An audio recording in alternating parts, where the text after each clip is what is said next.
Jazzcast Pros. In today's episode, I want to address one of the most frequent questions I'm asked about, which is, should I take melatonin to help me sleep? I want to start by stating that there's a lot of confusion surrounding this hormone. And with the rise in sleep challenges, the term is synonymous with sleep, but it's often misunderstood as most people don't understand what it is or what it does to help with sleep, which has led it to become commonly misused and wrongfully marketed as a sleep initiator rather than the sleep regulator it truly is. So stay with me as I clear up these misconceptions and share what you need to know about it to improve your sleep. Welcome back to the Doze Podcast, where we dive into all things sleep-related to help you sleep your best. I'm your host, Soda Kuczkowski. And in our conversation today, I want to help you understand what melatonin is and the role it plays in helping you to sleep. But first, what exactly is melatonin? Well, it's a hormone that your body produces naturally, and it plays a crucial role in regulating your daily sleep-wake cycles, with production increasing at night and decreasing in the morning. But contrary to popular belief, melatonin doesn't actually make you fall asleep. Instead, it signals to your body that it's time to start winding down for the night. And melatonin production in the body is triggered by darkness and suppressed by light. The brain receives light and dark cues through the retina of the eye, which are then communicated along the optic nerve to the brain's master clock. And this clock controls the flow of melatonin and regulates hormones and many other body functions. It's important to know that it's influenced by a number of outside factors, but the primary cue is light. To break this down a little bit more, when it gets dark, our brain increases melatonin production, signaling that bedtime is approaching. This is why melatonin is often referred to as the hormone of darkness. And in the morning, as natural light increases, melatonin production decreases, signaling that it's time to wake up. And this natural ebb and flow helps regulate our sleep patterns. Now, the length of melatonin production also shifts throughout the year, with shorter periods of melatonin production in the summer when days are longer, and longer periods in the winter when nights are longer. And this can result in a drop in energy, increased fatigue, mood changes, and why we often see individuals experiencing symptoms of seasonal affective disorder. It is also influenced by your circadian rhythm. Circadian rhythms are 24-hour cycles that are part of your body's internal clock, running in the background to carry out essential functions and processes. Lastly, an important influence is your chronotype, your personal biological clock.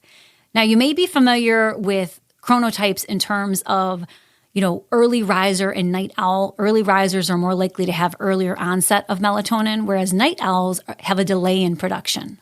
The most familiar form of melatonin for many people is in supplement form. However, it's important to note that although it may often be referred to as a sedative, it isn't one. It is a sleep regulator, not an initiator, as I stated. However, melatonin has become widely available as an over-the-counter supplement, leading to some common misconceptions and misuses. Many people assume that taking melatonin will instantly put them to sleep. But that's not how it works. Melatonin is not a sedative. It won't knock you out like a sleeping pill might. Instead, it's a time cue for your body, helping to regulate the internal clock. And because of this misunderstanding, people often misuse melatonin supplements. They might take them at the wrong time, in incorrect dosages, or for extended periods, thinking it will solve all their sleep issues. But taking melatonin incorrectly can actually disrupt your sleep-wake cycles even more. It's also worthy to note that melatonin supplements, like all dietary supplements, aren't regulated by the Food and Drug Administration. There have also been known variances in how much over-the-counter supplements often contain. There was one study out of Ontario that showed a variation of upwards of 71% difference in what the label indicated the supplements contain. So be sure to do your research and get your melatonin from a trusted source. It may also come as a surprise to you to learn this, but the United States is one of the few places where it's readily available for purchase. You need a prescription for it if you want to purchase it in most other countries. So the question then becomes, what is it for? When it comes to consumption, evidence-based recommendations published by the American Academy of Sleep Medicine indicate that strategically timed melatonin can be a treatment option for some problems related to sleep timing. So for instance, Melatonin can be helpful if you're dealing with jet lag. That's when you're traveling across different time zones. Or shift work, if you are working those second, third, overnight shifts, rotating swing shifts, or delayed sleep phase syndrome, where your internal clock are out of sync with your desired sleep time. For jet lag, taking a small dose of melatonin a few hours before your desired bedtime in your new time zone can help reset your internal clock. And for shift workers, melatonin can assist in adjusting to an unconventional sleep schedule. And for those with delayed sleep phase syndrome, melatonin can help signal to the body that it's time to sleep earlier than their natural inclination. However, it's crucial to consult with a healthcare provider before starting melatonin. They can help determine the right timing and dosage for your specific needs.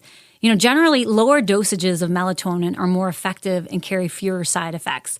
It's a common mistake to think that more is better when it comes to melatonin. The general rule is actually that less is more. Another important point is the timing of melatonin.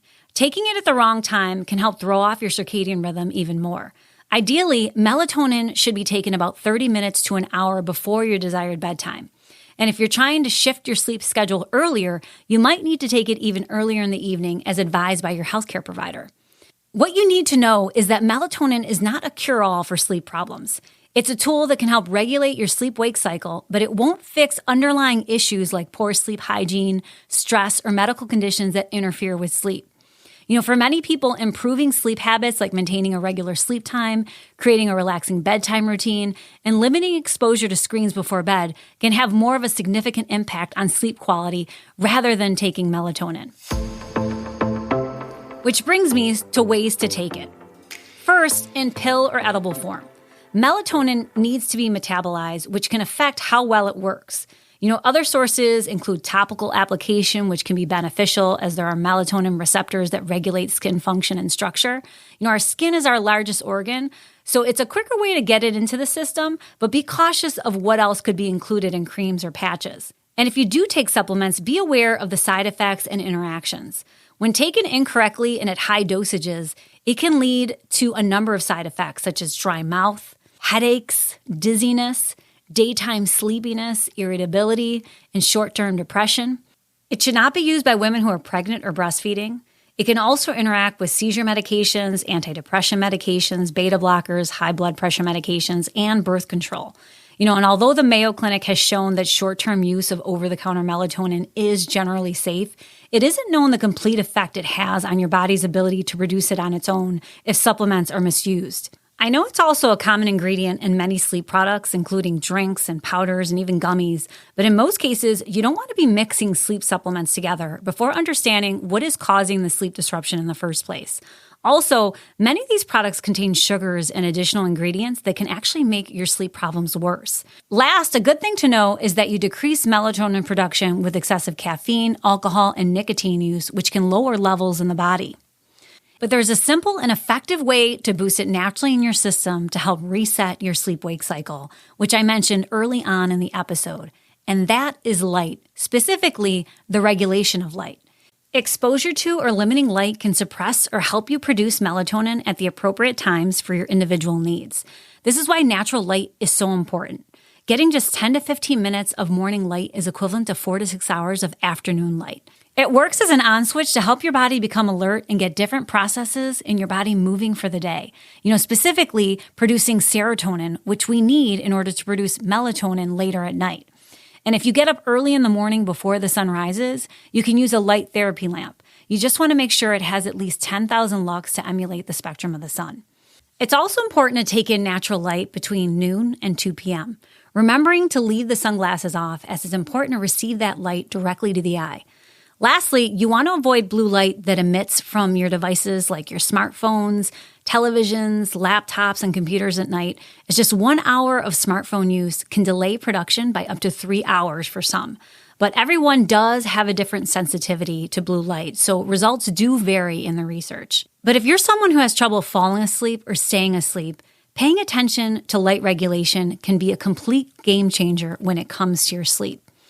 Specifically for those suffering with insomnia, just being aware of daytime light can help reduce the time it takes to fall asleep by 83%. So light regulation is the most significant thing you can do to reset your sleep.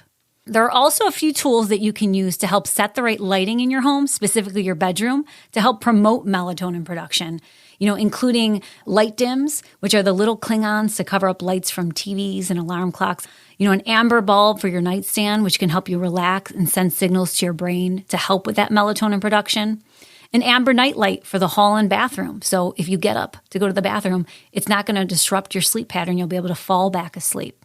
And I'll make sure to drop those links for the Doze products below in the show notes. Or you can go to the Doze.co, that's the Doze with a Z, to shop. Beyond light regulation, there are other ways to support your body's natural levels of melatonin, such as aromatherapy. Cedarwood essential oil, for instance, which has a warm, woody scent, can help promote a good night of rest because it works by stimulating the pineal gland and the brain's limbic region, which promotes the release of melatonin.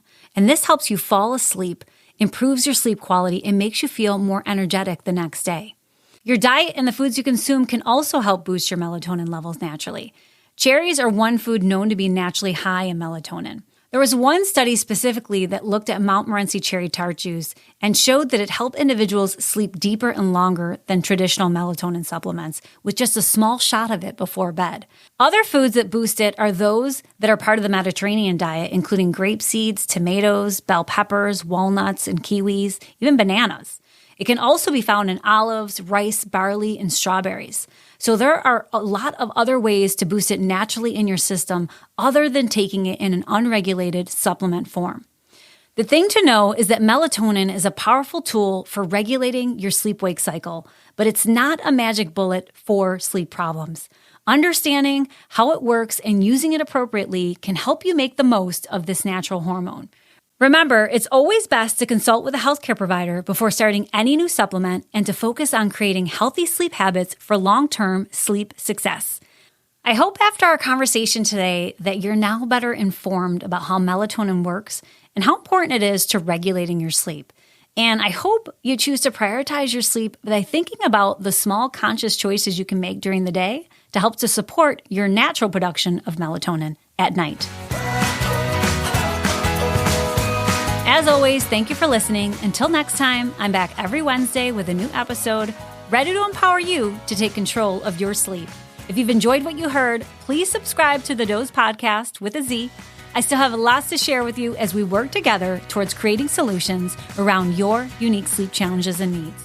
Until then, remember your pure potential if you change how well you sleep.